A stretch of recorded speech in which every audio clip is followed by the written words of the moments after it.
Hello friends, आज हम basis inequality पढ़ेंगे जो इनर प्रोडक्ट और फोरियर सीरीज में बहुत ज़्यादा यूज़फुल होता है।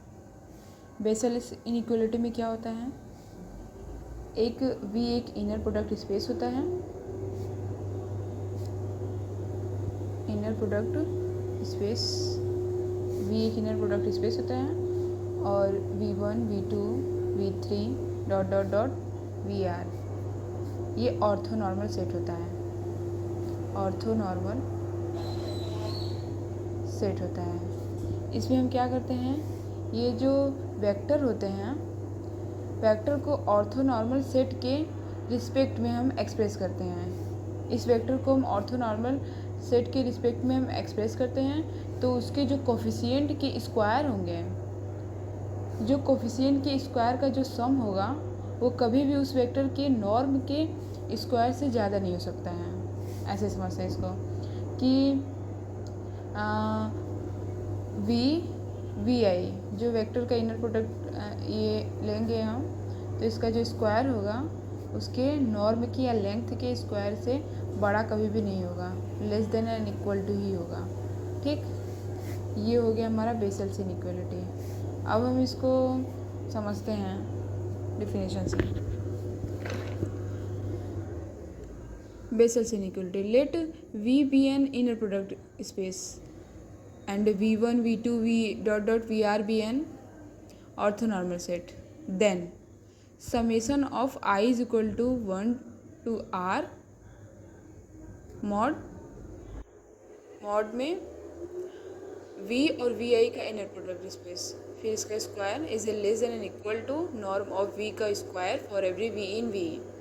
इन पर्टिकुलर इक्वलिटी होल्ड्स, अगर ये इक्वलिटी होल्ड्स करेगा तो ये जो हमारा ऑर्थोनॉर्मल सेट होगा यह ऑर्थोनॉर्मल बेसिस कहलाएगा। ठीक, ये हमारा अगर सेटिस्फाई हो गया तो ये हमारा जो था ऑर्थोनॉर्मल सेट ये ऑर्थोनॉर्मल बेसिस कहलाएगा। समझते हैं ऑर्थोनॉर्मल बेसिस क्या होता है। कोई भी ऑर्थोनॉर्मल सबसेट S है ऑफ V का, कोई orthonormal subset S of V का है वो ऑर्थोनॉर्मल बेसिस कहलाएगा if S is a basis of V। S जो होना चाहिए V का बेसिस होना चाहिए।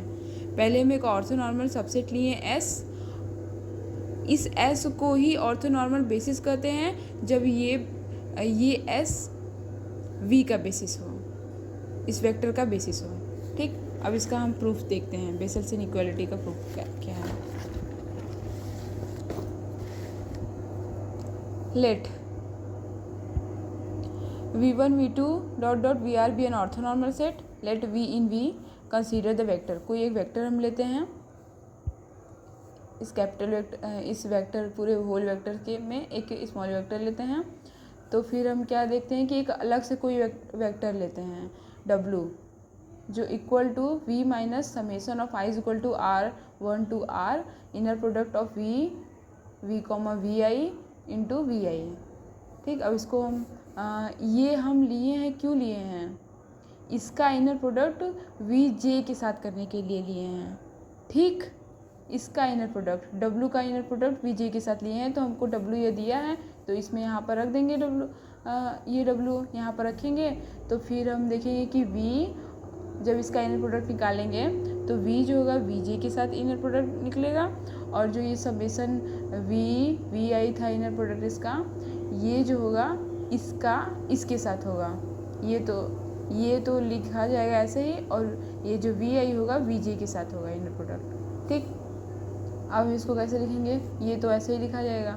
फिर यहाँ पर I is equal to 1 to R है, तो I यहाँ पर रखेंगे 1। ठीक, ये हमारा हुआ। अब इसको ऐसे लिख सकते हैं, ये वही सेम हो गया, और यहाँ पर I था, यहाँ I था, तो यहाँ पर I की जगह 1 2 3 करते करते यहाँ पर J तक गए हैं। फिर उसके बाद J एक मिडिल टर्म माने हैं हम, फिर J से हम R तक गए हैं, यहाँ R होगा, यहाँ R होगा। फिर उसके बाद ये यहाँ पर ये हो जाएगा और ये 0 हो जाएगा। 0 क्यों हो जाएगा, क्योंकि इसके जो सबस्क्रिप्ट में 1 और J है ये दोनों डिफरेंट रहते हैं, तो ये यहाँ पर 0 हो जाता है। ठीक, यहाँ पे भी 0 हो जाएगा। लेकिन यहाँ पर वीजे और वीजे दोनों अगर सेम होते हैं तो ये नॉर्म बन जाता है और इसकी वैल्यू 1 होती है। ठीक, इसकी वैल्यू 1 होगी तो ये 1 होगा और ये आएगा, तो फिर ये बचेगा और यहाँ पर ये बचेगा, तो और सारे 0 हो जाएंगे, तो ये और ये कट गया और यहाँ पर 0 आ गया, तो W और VJ 0 हो गया। अब हम क्या निकालेंगे, W का W के साथ इनर प्रोडक्ट निकालेंगे। ये सब हम क्यों निकाल रहे हैं, इसको प्रूफ करने के लिए कि ये चीज़ आ जाए हमारा, ये इनइक्वालिटी होल्ड कर जाए। ठीक, तो हम अब W निकालेंगे। तो हम देखते हैं कि ये चीज़ जो हम निकाले हैं ना, ये इसमें यूज़ होगा, इसलिए इसको निकाला गया है। चलिए देखते हैं आगे। W का W इसको लिख दिए अगर, और फिर ये W की वैल्यू ऊपर से ये लिख दिए। अगर हम दोनों लिख देते हैं तुरंत तो बहुत ज़्यादा लंबा हो जाएगा, इसलिए पहले हम W लेकर चलते हैं यहाँ पर, और यहाँ पर ये पूरा लिखते हैं। अब W का V के साथ हो जाएगा माइनस W का VI के साथ हो जाएगा। यहाँ पर V, VI, W, WI। हम जानते हैं कि कोई किसी भी इनर प्रोडक्ट में अगर दूसरे वाले यहाँ पर, जैसे कि यहाँ पर हम ले लिए इनर प्रोडक्ट की एक प्रॉपर्टी होती है, अगर V यहाँ पर A हो गया, यहाँ पर V हो गया। ठीक, तो अगर हमको इसको सॉल्व करना है तो A आ जाएगा, यहाँ पर V और V हो जाएगा। लेकिन यहीं पर अगर यहाँ पर V और AV रहता, ठीक, तो अगर हम दूसरे वाले में से अगर हम बाहर निकालते हैं तो यहाँ पर कंजुगेट उसका हो जाता है, बाहर लग जाता है और V और V आ जाता है। ठीक, वही प्रॉपर्टी यहाँ पर यूज हुई है। जब हम W को V के साथ लेंगे तो ये हो जाएगा, लेकिन जब W को हम इसके साथ लेते हैं, ये दूसरा वाला एलिमेंट है, तो ये सबसे पहले तो ये बाहर निकल जाएगा यहाँ पर कंजुगेट के साथ अपने, और W का VI के साथ हम कर लेंगे। और हम ये जानते हैं कि जब WVI यहाँ पर हम अभी देखें कि WVI जो होगा 0 होगा, VI या फिर VJ, यहाँ पर VI भी या VJ ले सकते हैं। ठीक, और फिर यहाँ WV बचा, ये तो सारा 0 हो गया। अब W को फिर हम ये लिख देंगे, यहाँ पर हम जो माने थे W की वैल्यू, ठीक, यहाँ पर लिख देंगे, तो V के साथ लिखेंगे, फिर यहाँ पर समेसन ऑफ VVI और VIV। ठीक, ये इसके साथ और फिर ये इनटू में ये हो जाएगा, और ये इसके VI के साथ हो जाएगा। ठीक, अब ये नॉर्म बन जाएगा, ये लेंथ हो गया इसका, लेंथ का नॉर्म का स्क्वायर, और यहाँ पर VVI और ये बार में हो गया,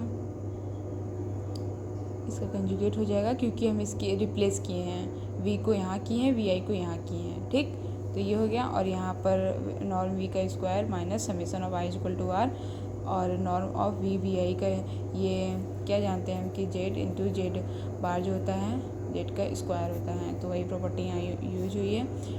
या तो ऐसे भी कर सकते हैं, नॉर्म का भी अगर हम करते हैं स्क्वायर तो ये भी इसका स्क्वायर हो जाता है। ठीक, तो यही प्रॉपर्टी यहाँ यूज हुई है, और हमारा W की वैल्यू ये आ गई। अब ये इक्वेशन 2 मान लिए, इक्वेशन 1 ये था। अब हम जानते हैं कि इनर प्रोडक्ट में जो नॉन निगेटिविटी का एक प्रॉपर्टी होती है इनर प्रोडक्ट की, उसमें क्या होता है कि किसी वेक्टर का उसी वेक्टर के साथ अगर इनर प्रोडक्ट लिया जाए तो वो greater than and equal to 0 के होता है बाय 2। हम यहाँ पर ये निकाले थे ये चीज़, तो ये सारा जो हो जाएगा greater than and equal to 0 के हो जाएगा। ठीक, ये सारा यहाँ पर। अब आगे देखते हैं, यहाँ पर ऐसा था तो हम इसको उधर लेकर चले गए हैं। ठीक, और ये उधर चला गया तो इसकी चेंज हो जाएगा, ये प्रॉपर्टी चेंज, इक्वालिटी चेंज हो गई। अब नेक्स्ट हम V1 V2 VR एक ऑर्थोनॉर्मल बेसिस, ये ऑर्थोनॉर्मल बेसिस है, तो इस ऑर्थोनॉर्मल बेसिस की प्रॉपर्टी क्या होती है कि हम इस V को उसके जो कैपिटल V जो पूरा होल V है वेक्टर, किसी भी जो पूरा होल वेक्टर है उसको हम उसके लीनियर स्पान के रूप में लिख सकते हैं। ठीक, तो यहाँ पर लिख दिए हैं इसको हम। अब क्या किए हैं कि ये आ गया, यहाँ लीनियर स्पान होगा इसका। अब एक प्रॉपर्टी हम जानते हैं कि ये जो v होगा, अगर ये बेसिस है तो उसके लीनियर कम्बिनेशन के रूप में हम इसको लिख सकते हैं। ai जो होगा स्केलर होगा, v वेक्टर होगा। तो फिर ये अगर हम v का vj के साथ अगर हम इनर प्रोडक्ट निकालें तो ये aj आता है। ये एक प्रॉपर्टी है, पीछे हम लोग पढ़े हैं इसको, वही प्रॉपर्टी का यूज इसमें हुआ है। तो इस v को हम inner product of v vi vj लिख देंगे और फिर वही यूज यहाँ पर किया गया है कि अगर हम v इन v में ले लिए हैं तो v जो होगा inner product of v vi inner product vi के इंटू के इक्वल होगा। और अगर इसको इधर लेकर आएँ तो ये माइनस में हो जाएगा, इज इक्वल टू 0। इसका इसी के साथ अगर इनर प्रोडक्ट निकाल लेंगे तो ये 0 आएगा। और हम ये जो है w है, ये भी जो है w है, ठीक, क्योंकि इसी को तो हम w माने थे। तो ये w मतलब कि ये भी इक्वल आ गया दोनों के, और ये इक्वलिटी हम लोग किए थे। तो ये इक्वलिटी इसको हम 0 कर देंगे क्योंकि दोनों, ये भी हमारा कहाँ गया, ये हमारा एक था और w हम इसको 0 ला ही दिए हैं, तो दोनों को इक्वल कर देंगे। तो ये इक्वल ये हो जाएगा, तो ये फिर ये इधर जाएगा, तो नॉर्म ऑफ v का नॉर्म का स्क्वायर हो जाएगा। इक्वल हमको प्रूव कर लिए। अब कन्वर्सली हम क्या देखेंगे कि ये हमको दिया है, तो इसको इधर लेकर आएंगे। ये हम अभी प्रूव किए हैं, अब इसमें देखेंगे ये दिया है, तो इसको इधर लेकर आएंगे तो ये 0 हो जाएगा। Then we get by 2।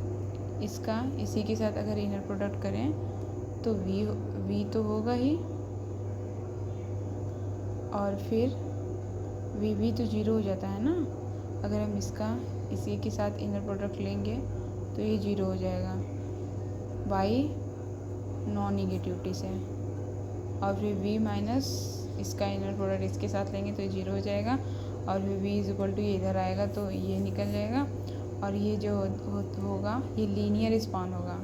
ये वाली प्रॉपर्टी यहाँ से यूज हुई है। अगर ये लीनियर स्पान होता है v1 v2 vr का, तो ये चीज़ हम यूज करते हैं। वही सेम चीज़ अगर हमारा ये चीज़ आ गया है यहाँ पर, v जो है in summation of i is equal to 1 to r inner product of v vi into vi का है, तो ये लीनियर स्पान होगा। v1 से vr तक ये लीनियर स्पान होगा v का। बट एवरी ऑर्थोनॉर्मल सेट जो होता है वो लीनियरली डिपेंडेंट होता है। हम जानते हैं कि बेसिस में जो वेक्टर्स होते हैं वो लीनियरली इंडिपेंडेंट होते हैं, लेकिन यहाँ पर ऑर्थोनॉर्मल सेट लीनियरली डिपेंडेंट होता है। सो v1 is the basis of v, that is an orthonormal basis. ठीक, थैंक यू।